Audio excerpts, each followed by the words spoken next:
everyone, it's Stephanie here and welcome back to the My Favorite Things YouTube channel. In today's video, we are going to go through a quick how-to video sharing how to use the new low profile add-on that is a companion die to the Outside the Box Die-namics.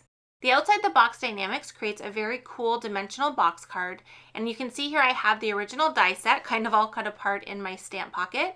And I'm going to share how you can use this smaller piece here to create a low profile on the front of your box card instead of the original outside pieces that come with the original die. So I've die cut the parts that we're going to need from the original Die-namics, and then I've also die cut the pieces we need from this new die set. So you're going to want to cut out two of the side pieces here. So I have both of these cut out of craft cardstock. And I'm just using the provided score lines to go ahead and fold over those pieces and really press down those folds with my bone folder. This is going to create the base of our box card, so I'm going to start assembling it. I love to use liquid glue for this just so I have a little bit of wiggle room to move the pieces around as needed. And what I did is I adhered the two pieces together, but I'm not going to adhere it closed. So you can see that we have two long edges and then we're going to end up with two short edges.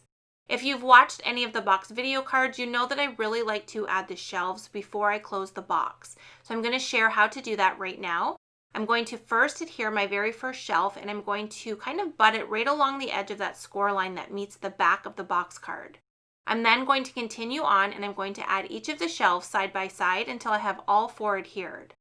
I like to use the shelf that I've added first to kind of be my guide to make sure I have everything lined up perfectly, and make sure that all of the shelves are completely straight in the box card.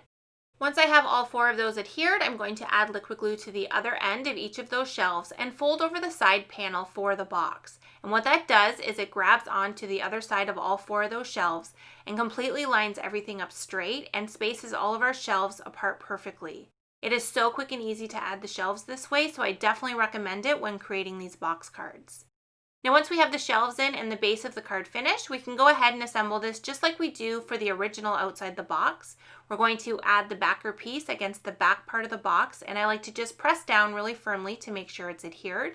And you can see with this low profile die, we are able to create a larger area on the back of the box card to create a scene. So you kind of have a completely different option here by using the lower box on the front of the card.